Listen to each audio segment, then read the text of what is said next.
Yes students, कैसे हैं आप लोग। आज हम लोग बच्चे लोग ऑर्गेनिक केमिस्ट्री का जो बहुत महत्वपूर्ण टॉपिक है वो reactions SN1, SN2, E1, E2 and CB में कैसे कंपेयर करेंगे, इस पर प्रयास करेंगे कि आधे घंटे में ब्रीफ समरी आपको दे दिए। तो बहुत बड़ा सब्जेक्ट है, लेकिन जितना हो सकता होगा उतना करेंगे, ठीक है। तो बिना टाइम वेस्ट किए हम लोग देखें पहले। तो सबसे पहले ये जैसे समझ लें हम लोग कि SN रिएक्शन क्या होता है।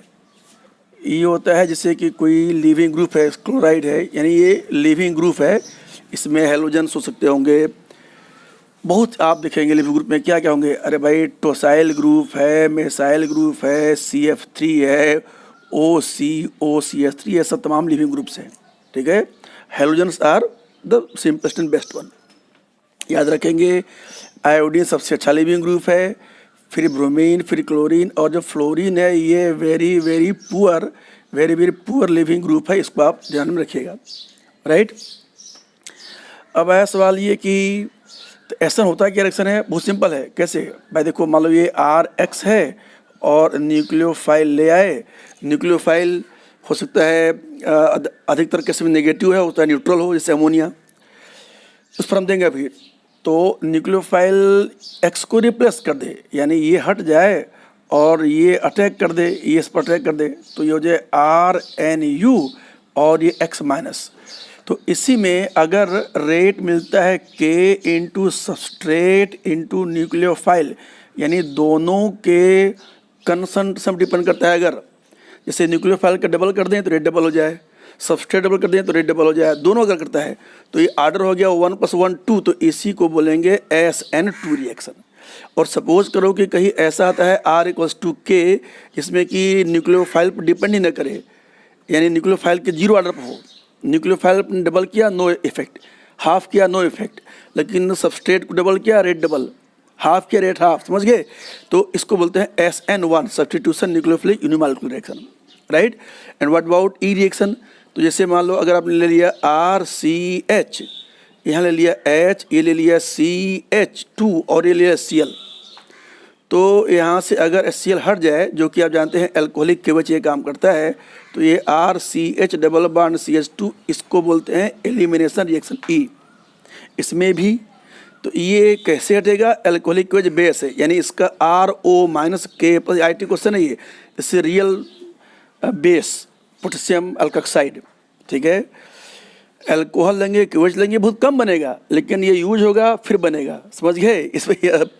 तो E रिएक्शन, इसमें भी देखेंगे पॉसिबिलिटीज़ क्या क्या, कि अगर rate equal constant K into that substrate, वही RX, और ये RO- बेस, तो फिर इसको हम बोलेंगे E2 रिएक्शन। और सपोज करो कि सिर्फ ये खाली डिपेंड करता है सिर्फ सबस्ट्रेट पर, तो इसको बोलेंगे E1 रिएक्शन, ठीक है। अब जरा एक एक करके देख लें हम लोग, ठीक है। तो फॉर SN1, तो ये SN1 असल में पहला बात, ये असल में क्या, ये 2 स्टेप, पहला बात ये इट इज़ 2 स्टेप्स मैकेनिज्म, यानी स्टेप 1 क्या होगा, वही RX ये स्लोली डिपार्ट करेगा ये। तो पहले ट्रांजिशन स्टेट 1, जहाँ कि ये क्या होगा, ये एक पोलर यानी स्लाइड प्लस स्लाइड माइनस ये बन जाएगा, ट्रांजिशन स्टेट 1 ये बनेगा, और फिर ये फुल फ्लेज टूट जाएगा और ये X माइनस हो गया। ये है RDS, यानी rate determining step, first step है ये। दूसरा स्टेप क्या है, वही जो बना ये है इंटरमीडिएट, दिस इज इंटरमीडिएट। दूसरा ये जो बना इंटरमीडिएट, इस पर अब वो न्यूक्लियोफाइल फास्ट अटैक करे, तो यहाँ भी देखेंगे, यहाँ देखेंगे इनफैक्ट होगा क्या, देखो ये R और ये NU, यानी ये -चार्ज थोड़ा सा कम होगा, प्लस चार्ज थोड़ा सा कम होगा, ये हो जाएगा ट्रांजिशन स्टेट 2, तो ये बन जाएगा RNU। याद रखेंगे इसका जो डायग्राम है, याद रखिएगा, ये पोटेंशियल एनर्जी और ये रिएक्शन कोऑर्डिनेट। तो SN1 का अगर देखेंगे तो आपको कुछ इस तरह से मिलेगा। देखो ये है रिएक्टेंट, ये है प्रोडक्ट, ये है इंटरमीडिएट, ये इंटरमीडिएट कार्बोकैटायन, और ये है हाई एनर्जी ट्रांजिशन स्टेट 1, और ये है ट्रांजिशन स्टेट 2। वो तो फास्ट वाइज कर रहे हैं, ध्यान देखिएगा, ठीक है। तो ये वाला हो गया। तो अब इसमें जो फैक्टर्स है कौन कौन से SN1 को इन्फ्लुएंस करेंगे, तो फैक्टर्स सपोर्टिंग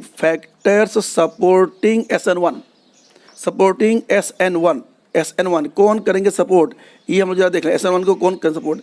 तो देखो यहाँ पर न्यूट्रल से बन रहा है पोलर, तो पहला पोलर सॉल्वेंट फेवर्स, ठीक है। इन्हें खास करके पोलर प्रोटिक सॉल्वेंट PPS, अब ये जरा सा पढ़िएगा हमारे नोट्स में मिलेगा आपको। पोलर जैसे कि पोलर प्रोटिक यानी जैसे H2O ले लें, जैसे अमोनिया ले लें, ठीक है, ये सब लिक्विड अमोनिया। और दूसरा क्या सपोर्ट करेगा, दूसरा क्या करेगा, ये देखो ये कार्बोकैटायन, तो स्टेबल कार्बोकैटायन यानी कि 3 डिग्री कार्बोकैटायन ये फेवर करेगा।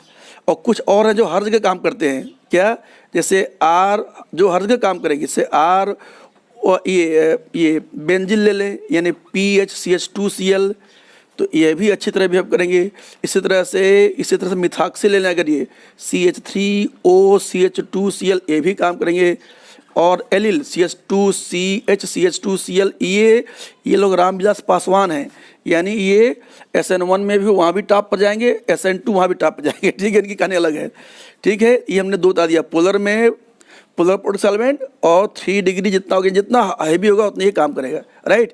ये हो गया SN1 के लिए। अब हम देखें जरा SN2 के लिए, तो जो इसको बेहतर हो कि इसको हम लोग मिटा दें तो अच्छा रहेगा, है ना, इसको बेहतर हो कि इसको हम लोग मिटा दें तो अच्छा रहेगा, बेहतर कि इसको हम लोग मिटा दें। हालांकि देखिए मिटाना बड़ा टेढ़ा काम है, ये जल्दी से हटता नहीं है ना, इतना महंगा बोर्ड खरीदा हूँ फिर भी ये धोखाधड़ी हो गया है, कोई बात नहीं, नो प्रॉब्लम। तो अब हम आते हैं SN2। तो देखो पहला it is actually only 1 step mechanism, तभी ना दोनों पार्टिसिपेट करेगा। तो क्या होता है, ये बैक साइड से, जैसे ये मान लो न्यूक्लियोफाइल है सपोज करो, और ये है RX, तो याद रखेंगे ये बैक साइड अटैक होगा, ये ख्याल रखिएगा ऑलवेज। और ये बाहर जाएगा तो इसमें एक ही बनेगा ट्रांजिशन स्टेट 1, जस्ट 1। क्या होगा, तो ये HO और ये R और ये स्लाइट माइनस, ये है ट्रांजिशन स्टेट 1, और एक ही बनता है, ये तो 1 का खाली लिखे, बस ये लिखे। और फिर ये HOR और X माइनस हो गया ये, ठीक है। ये तो दोनों उसमें देखिए एक ही स्टेप है, तो दोनों पार्टिसिपेट कर लिया। तो इसमें दूसरा, अब इसमें देखेंगे फैक्टर्स सपोर्टिंग फैक्टर। देखो ये बहुत बड़ा मुद्दा है, हम खाली आपको ब्रीफ समरी कर रहे हैं बिल्कुल ही। Factor supporting SN2। तो पहला देखो ये यहाँ पर जो ट्रांजिशन स्टेट है ना, देख रहे हैं, ये एक तरह से पेंटावेलेंट है, अरे भाई CH3 है तो CH3X, ये 4th है, एक और जुड़ गया तो हो गया ना पेंटा। इसका जो स्ट्रक्चर देखेंगे ना, इनफैक्ट ऐसा होता है, जैसे ये देख रहे हैं, ये कार्बन, ये उसको ध्यान देखिएगा, ये इधर, और ये मानकर चलो इसको, जैसे ये आपके तरफ, जैसे देखो इसको कुछ इस तरह दिखा है, समझ रहे, जैसे लाइक व्हील, देख रहे हैं, ये वाला जो प्लेन है, ये वाला जो प्लेन है, ये इसके परपेंडिकुलर है, देखते ना, साइकिल पहिया है, ये एक्सिल है, तो ये हो गया एक्सिस, और ये हो गया व्हील की तरफ बिहेव कर रहा है, ये साइकिल की तीलियाँ हैं, ठीक है, राइट। तो इसमें क्या करेगा, इसमें ये कि जो लीस्ट क्राउडेड है सबस्ट्रेट विल फेवर, जैसे 1 डिग्री मिथाइल, है ना। और याद रखेंगे ये PHCH2Cl, CH3OCH2Cl और एलिल CH2CH2Cl, ये रामविलास पासवान है, ये तो तीनों में फेवर कर जाएंगे। और ये तो काफ़ी, और बेस्ट देखेंगे अगर देखो तो RCOCH2X, ये बिल्कुल ही बेस्ट होता है SN2 के लिए, याद रखेंगे। और वर्स्ट होगा SN1 के लिए, वर्स्ट होगा, ठीक है। ये दूसरा सॉल्वेंट की पोलैरिटी। तो देखो यहाँ पे क्या हो रहा है कि एक तरह से यहाँ देखिए, जो मोर पोलर लेस पोलर में ये डिस्पर्स्ड चार्ज है, इस पर एक और वीडियो अपलोड करेंगे, सॉल्वेंट पोलैरिटी पे एक अलग से करेंगे। तो सॉल्वेंट का क्या रोल है इसमें, तो it should be polar A protic solvent, यानी कि लेस पोलर होना चाहिए, है ना, this should be less polar और ए प्रोटिक होना चाहिए। कौन कौन से याद करो, वही HMPA या डाईमिथाइल सल्फॉक्साइड, ठीक है। ये सब ये acetone nitrile CH3C triple bond and ये सब डिटेल में पड़ेगा। अभी हम ब्रीफ समरी खाली दे रहे हैं, उसको देखिए आप। तो ये हो गया फैक्टर्स इन्फ्लुएंसिंग, SN1 हो गया, SN2 हो गया। अब देखते हैं जरा E1 E2 और E1 CB को देखते हैं, ठीक है। जरा इसको मैं मिटा लूँ, देखिएगा ध्यान से। Yes, I think now it has started. All right, बिल्कुल सही है। चलिए देखिए, असल में मिटाते वक्त बंद करना पड़ता है, बट बहुत जगह भूल गए तो सारे काटें गया काम से। तो अब आते हैं E1 में।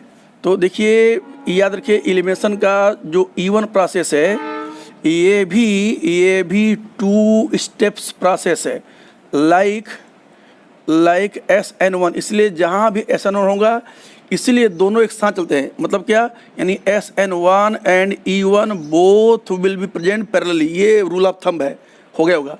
दूसरा स्टेप क्या है, वही चीज़ जैसे RCH और ये CHCl और ये CH3 है, तो पहले ये हट जाए, जैसे SN1 का स्टेप था। तो ये RCHH और ये CH प्लस और ये CH3, ये हो गया वही इंटरमीडिएट फर्स्ट स्टेप। और सेकेंड स्टेप क्या करेगा, तो जो R है CHH CH प्लस और ये CH3, उसमें जो बेस है इस पर अटैक कर देगा, ये हट जाएगा ये, तो you will get RCH double bond CH3, ये मिल जाएगा। इसको हमने आपको बता दिया है सेडजेफ एलिमिनेशन। देखो बच्चे, ये हम रिवाइज करा रहे हैं, बहुत चीज़ें ये अपने आप में अलग अलग डिटेल में है, उसके अलग अलग वीडियो देखने पड़ेंगे आपको, ठीक है। ये तो ये हो गया, E1 हो गया। और यही अगर होता E2, अगर यही E2 होता तो this would have been just one step process. कैसे, तो वही ये RCHH CHCl CH3, इसमें जो बेस आए उससे OH माइनस, तो ये इस पर अटैक करे, ये उधर जाए और ये बाहर निकले। याद रखेंगे ये इसका असल में हमेशा एंटी होता है, एंटी, यानी कि इधर से आ रहा है तो इधर जाएगा, ठीक है। ये तो ट्रांजिशन स्टेट RCH CH3, देखो अभी ये यहाँ पर बॉन्ड जुटा नहीं, और अभी ये जुटा नहीं, और अभी ये पूरा टूटा नहीं, तो स्लाइट नेगेटिव। ये जो Cl है यहाँ पर हो गया स्लाइट नेगेटिव, OH पर स्लाइट नेगेटिव, जो कहते हो रह गया ये this is transition state. And finally it will depart, तो ये फिर RCH, यानी याद रखेंगे ये इस पर थोड़ा सा मिस्टेक हो गया बच्चे। देखो ये H पर, ये H इधर, ये H पर, ये इधर, ये तो स्लाइट नेगेटिव इस O पर, प्लीज करेक्ट इट, ठीक है।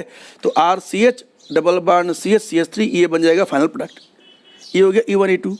Now what about E1 CB के लिए 2 रिक्वायर्ड कंडीशंस हैं, इसको समझ लीजिए।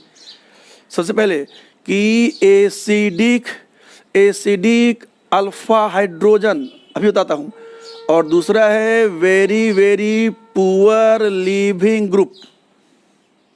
कौन कौन से पुअर लिविंग ग्रुप हैं, जैसे OH माइनस, जैसे OR माइनस, समझ रहे हैं, और जैसे फ्लोराइड, ये सब बहुत ही पुअर लिविंग ग्रुप हैं। जैसे अगर आप एग्जांपल ले लें, अगर आप एग्जांपल ले लें, जैसे ये खास बड़ा फेमस एग्जांपल है CF3 और ये CHH और ये Cl। देखो ये लिविंग ग्रुप है तो जाएगा, तो ये ध्यान सुनिए, जस्ट मिनट, ये Cl और ये H, तो इसको अगर हम बेस से ट्रीट करेंगे तो HCl हटेगा।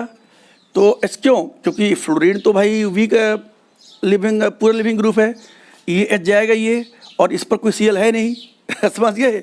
तो इसका मतलब क्या हो गया, ये रिवर्स। तो क्या देखो दिस इज हाईली एसिडिक, समझ रहे हैं, दिस इज हाईली एसिडिक, ये बात में आ गया होगा, हाईली एसिडिक, राइट। और क्या होगा, तो जब हाईली एसिडिक है ये, तो इसको आपने हटा दिया पहले, तो फिर क्या बन जाएगा, तो ये हो गया CF3 CCl -4, ये काफ़ी स्टेबलाइज हो गया, समझिए। यानी ये एसिड ये इसका कंजुगेट बेस की तरह बिहेव कर रहा है, राइट। अब क्या करेंगे, अब ये सेकेंड स्टेप में देखो, ये यहाँ पर याद रखें, ये यहाँ पर स्लो स्टेप है, याद रखेंगे। ये इसमें E1 वाले में जो फर्स्ट स्टेप था, ये था रेट डिटरमाइनिंग स्टेप RDS, जो कि होता है स्लोवेस्ट स्टेप होता है। और ये सॉरी किसी बात कर रहा हूँ, ये यहाँ फर्स्ट स्टेप। देखो बेटे ध्यान सुनो, ये कहाँ उल्टा पुल्टा लिखा रहा है, ध्यान देखो। अरे ये हो गया तो इसको B लिख दे रहे, ये हो गया कन्फ्यूजन, ठीक है। तो ये हो गया स्लोवेस्ट स्टेप RDS ये है, और ये यहाँ पर ये बिल्कुल ये फास्ट स्टेप है, और ये तो E2 था ना, वहाँ से कन्फ्यूजन बेटा, ये अलग है, एक ही स्टेप ही है, स्लो को चाहे फास्ट को कोई फर्क नहीं पड़ता। इसमें देखेंगे ये पहला स्टेप, ये जो बेस इसको ले रहा है, it is actually fast step. Slow step ये है क्या, स्लो स्टेप ये है क्या, स्लो स्टेप है, देखो ये जो बेमन से भाग रहा है, देख रहे हैं, ये बहुत ही पुअर लिविंग ग्रुप है, इसलिए स्लो स्टेप हो गया। तो यहाँ पर क्या हो जाएगा, तो फिर ये हो जाएगा, ये देखो ये CF2 है, तो ये हो गया CF डबल बॉन्ड CCl, ये हो गया E1CB रिएक्शन। अब इसका डिटेल असल में चाहे तो देख लें बस थोड़ी देर के लिए, है ना, E1CB देख लें एक बार, E1CB देख लें बार जल्दी से, ठीक है, तो क्लियर हो जाएगा। जस्ट E1CB के बारे में थोड़ा सा मैं आपको जानकारी देता हूँ, E1CB के बारे में जरा से देखिए, ठीक है, देखिए ध्यान से। जैसे आप सपोज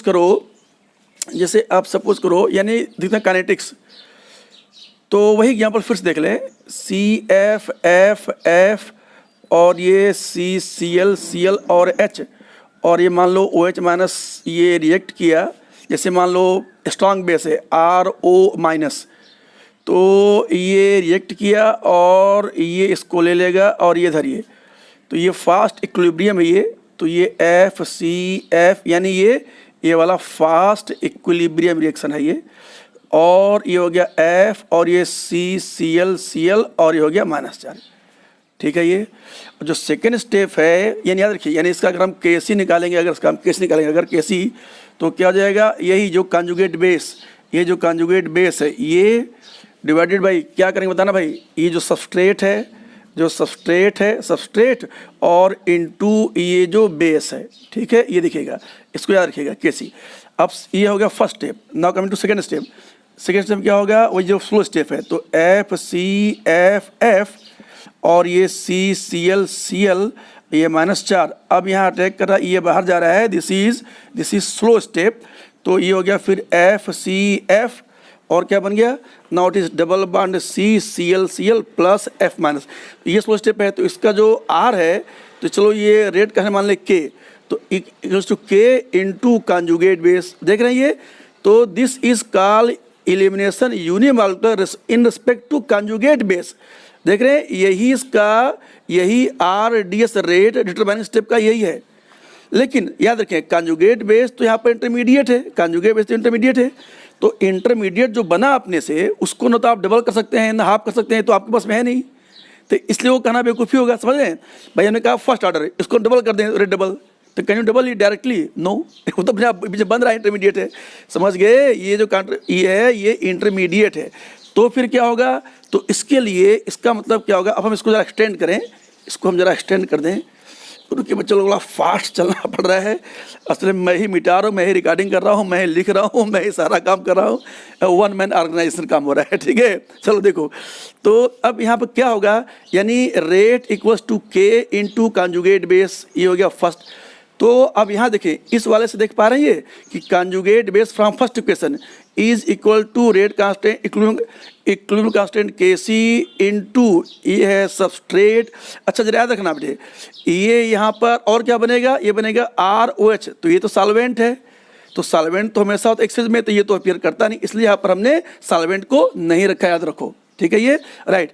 तो यहाँ से KC conjugate base KC into substrate into base, ठीक है ये, तो यहाँ पुटअप कर दें, तो R इक्वल्स टू K और CB की जगह पर ये हो गया कैपिटल KC और इंटू सबस्ट्रेट वही RX और वही बेस यानी वही RO-, ठीक है ये। तो देख रहे हैं net order it is here E2, समझ गए क्या, net is also E2 but with different mechanism.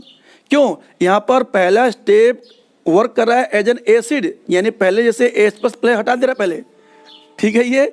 तो E1CB में दो चीज़ आवश्यक है क्या, एक तो जहाँ पर ये उसी पर ये अल्फा H हो SD हो, सुनो देखो, अब इसको ऐसा कर सकते हैं अल्फा, जैसे ये वाला यहाँ पर है लिविंग ग्रुप है LG, ये तो इस जिस पर अटैच वो नहीं, उसके बगल वाले बोलते अल्फा, तो ये अल्फा H हो गया। अरे भाई जैसे याद करो ना, जैसे C डबल बॉन्ड OCH2H बोलते हैं ना कि भाई ये अल्फा H है, तो ये रेफरेंस है इसके बगल वाले पर अल्फा, ठीक है, ये आपने देख लिया।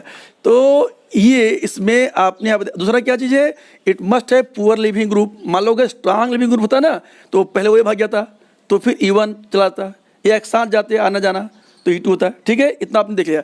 अब हम आते हैं कंपेरिजन ऑफ SN1 SN2 और उस पर हम कंपेरिजन करेंगे। ठीक है, ये अब उसको जरा से एक बात और ध्यान से देख लें। चलिए नेक्स्ट पार्ट देख लें जरा, है ना। यस स्टूडेंट्स, अब हम जरा देख लें SN1 SN2 E1 E2 में कंपेरिजन, जो खास बात है जिसके लिए हम ये डिस्कस कर रहे हैं, राइट।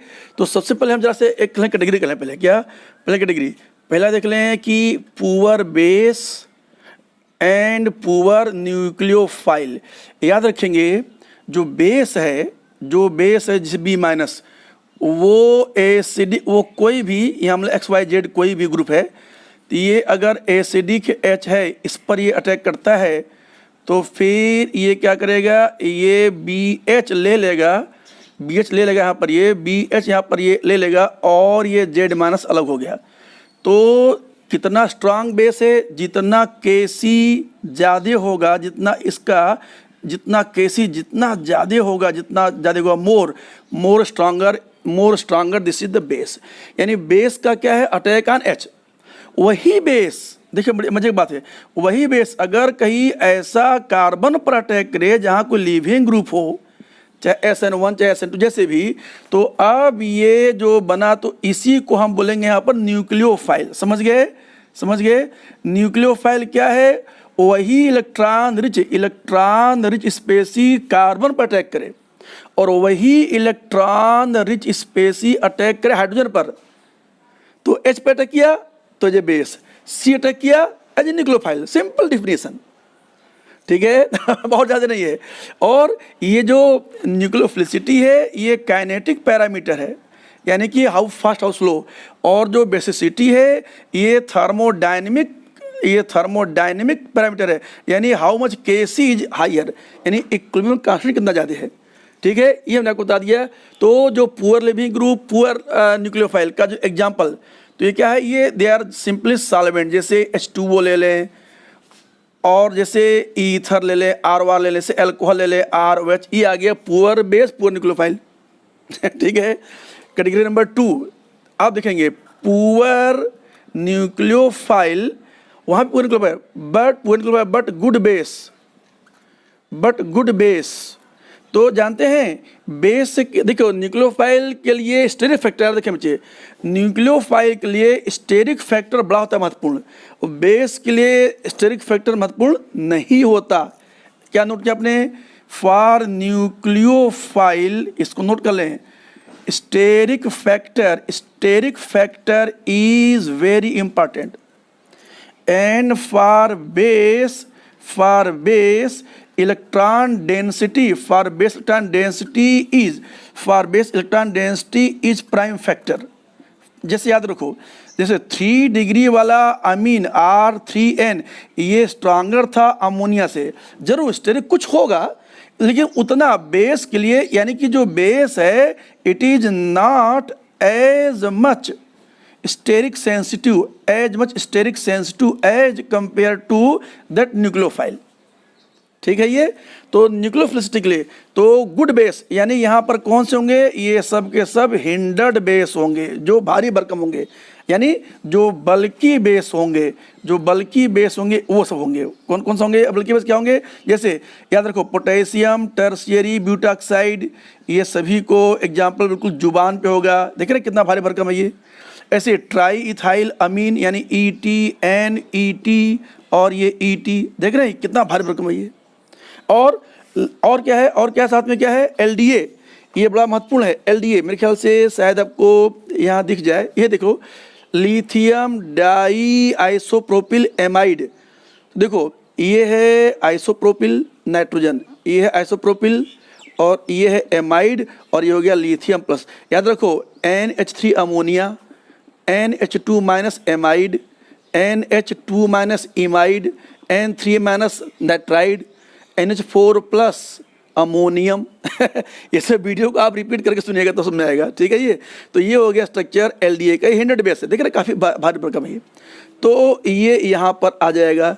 अब आते हैं थर्ड कैटेगरी। पहला कैटेगरी क्या था? पुअर बेस, पुअर न्यूक्लियोफाइल क्या थे? Solvent, water, ether, alcohol. तो क्या है? पुअर न्यूक्लियोफाइल और गुड बेस। तो जो हिंडर्ड बेस हैं बता दें हमने, टर्सिब्यूटाक्साइड, ट्राइथाइल अमीन और लिथियम डाई आइसोप्रोपिलेमाइड LDA। तीसरा अब ले लें poor base but good nucleophile. ये बहुत अच्छा कैटेगरी है।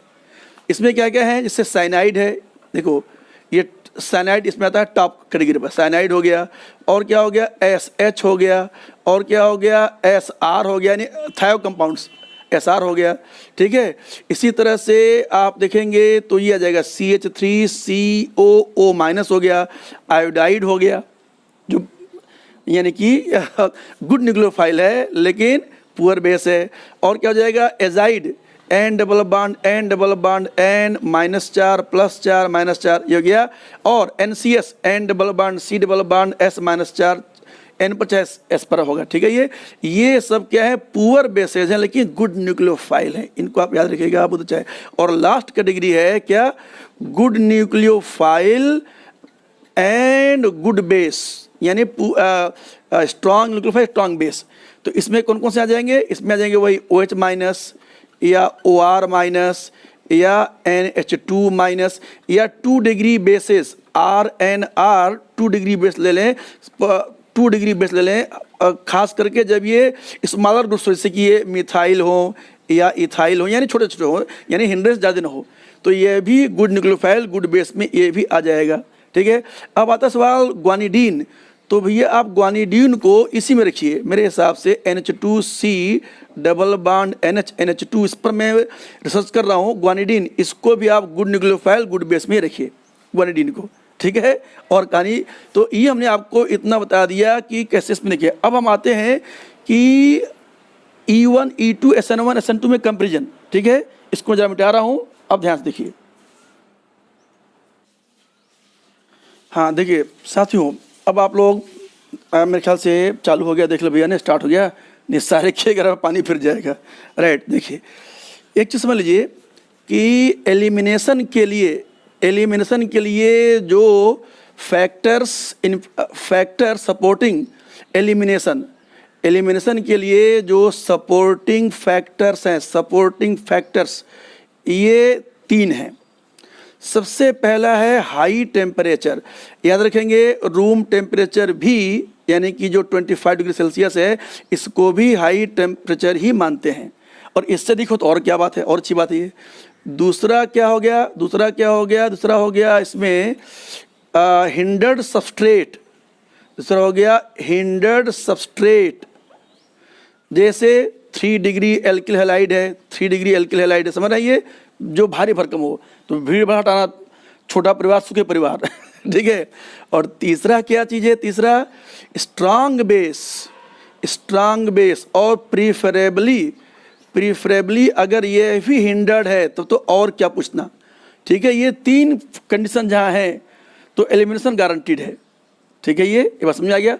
और thermodynamically elimination is more favourable as compare to substitution. ये याद रखिएगा, क्यों?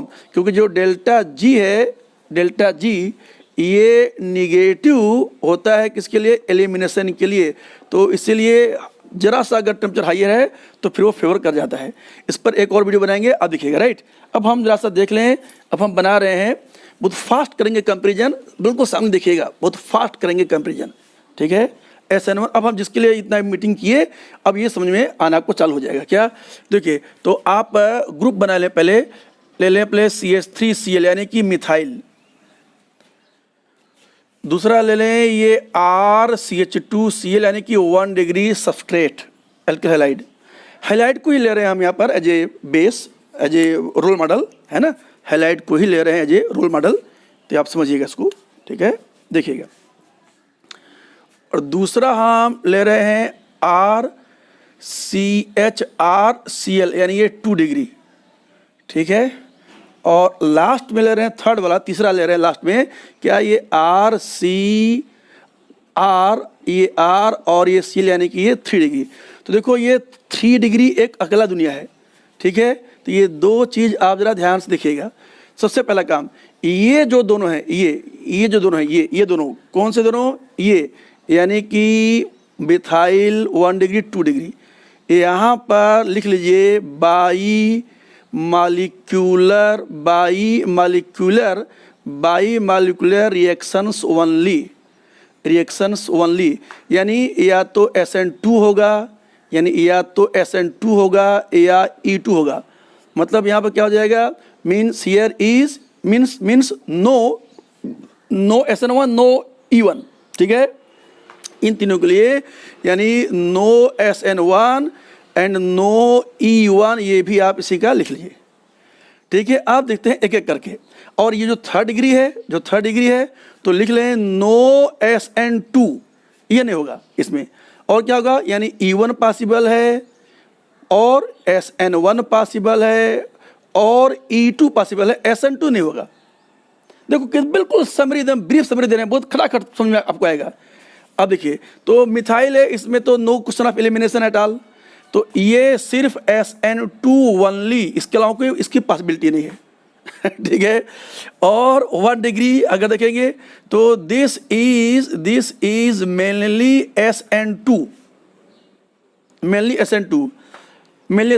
और ये अगर मान लो सपोज करो कि 100 बेस ले लें, एक्सेप्शन क्या है, एक्सेप्शन देखो, एक्सेप्शन क्या होगा, अगर 100 बेस है, एक्सेप्शन देख रहे हैं, अगर 100 बेस है, याद करो वही पोटेशियम टर्सिब्यूटॉक्साइड, लिथियम डाइआइसोप्रोलेमाइड, ट्राइथैलेमीन, बड़े बड़े भारी भरकम, ठीक है। तो अगर एक्सेप्शन क्या है, 100 बेस है, एक्सेप्शन में 100 बेस है, तो जहां पर कि ये E2 देखो होगा तो इस दोनों से कोई एक 100 बेस, यानी कि ये, और सपोज करो अगर मान लो स्ट्रांग बेस है, और मान लो अगर स्ट्रांग बेस है अनहिंडर्ड है, तो वेरी हाई टेम्परेचर अगर ले लें, वेरी हाई टेम्परेचर, तो भी ये फेवर कर जाएगा, यानी मेनली होगा, यानी रूम टेम्परेचर पर SN2, वेरी हाई टेम्परेचर, यानी temperature should be of the order 100 degree Celsius and more than that, ठीक है। अब आते हैं 2 डिग्री में, तो 2 डिग्री में याद रखिएगा SN2 के लिए, तो देखो ये अगर गुड न्यूक्लियोफाइल है और पुअर बेस है, याद रखो एलिमिनेशन के लिए 3 जो कंडीशन था उसमें स्ट्रांग बेस एक आवश्यक कंडीशन था, तो अगर आपको अवॉइड करना है एलिमिनेशन तो आपको अवॉइड करना पड़ेगा स्ट्रांग बेस।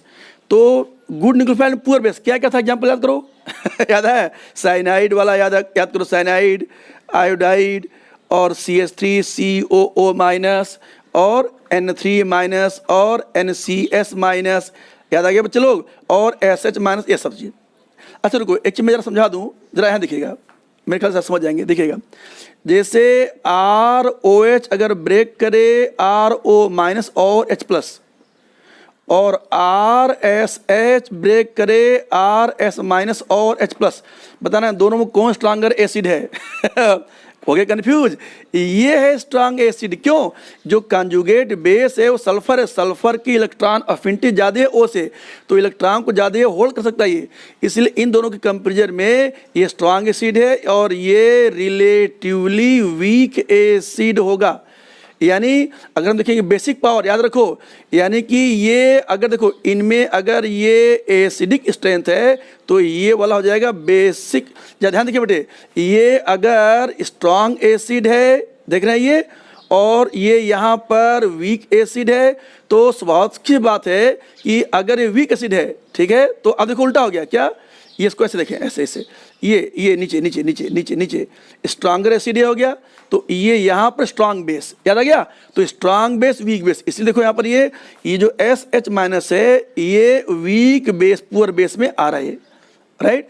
तो यहाँ क्या होगा, तो यहाँ पर ऐसे किस्म क्या हो जाएगा, यहाँ पर ये यहाँ हो जाएगा SN2 पुअर बेस और गुड न्यूक्लियोफाइल। दूसरा क्या होगा, अगर मान लो स्ट्रांग बेस है, अगर सपोज करो स्ट्रांग बेस है, चाहे वो हिंडर्ड हो या अनहिंडर्ड हो, हर हालत में, हर हिंडर्ड चाहे अनहिंडर्ड हो, हर हालत में यहाँ पर E2 ही होगा। Even at room temperature measure product will be E2, ठीक है। और मान लो बहुत कम टेम्परेचर है, 0 डिग्री से भी नीचे है, तब तो भाई सब्स्टिट्यूशन, ठीक है, low very low temperature substitution, high temperature elimination, समझ में आ गया, राइट। अब आते हैं 3 डिग्री। तो 3 डिग्री में देखो पहला कंडीशन, अगर मान लो कि पुअर बेस और सपोज करो कि पुअर न्यूक्लियोफाइल, यानी कि क्या क्या हो गए, यानी कि सॉल्वेंट में आ गए। कौन कौन से? अल्कोहल, ईथर, वाटर, ये सब। तो ये हो जाएगा यहाँ पर, याद रखेंगे, तो यहाँ पर होगा बच्चों SN1 at low temperature and E1 at high temperature, ठीक है। अगर पुअर, क्योंकि ये 3 डिग्री है तो कार्बन का दोनों बनेगा, SN1 SN2 दोनों में। तो लो टेम्परेचर पर SN1 और हाई पर ये। और दूसरा चीज़ क्या करेंगे, अगर मान लो स्ट्रांग बेस है, सपोज करो स्ट्रांग बेस है, चाहे वो हिंडर्ड हो या अनहिंडर्ड हो, हर केसेस में ये फिर यहाँ पर ये E2 ही यहाँ पर लागू हो जाएगा। इतनी सी बात है। अब इस पर ढेर सारे क्वेश्चन कराएंगे हम, ठीक है। Thank you all of you, thank you very much. हम लोग बेटे बताते हैं 60 डेज का हम प्रोग्राम बनाए हुए हैं, फास्ट कराएंगे रिवीजन। यानी ये अभी 15 मई से लेकर के 15 जुलाई तक जो आपका IT का मेन का सेकेंड फेज है, 2 महीने में तो कहाँ से कहाँ जाएंगे आप, ठीक है। All the best, thank you very much. बहुत ही अच्छे भैया लोग।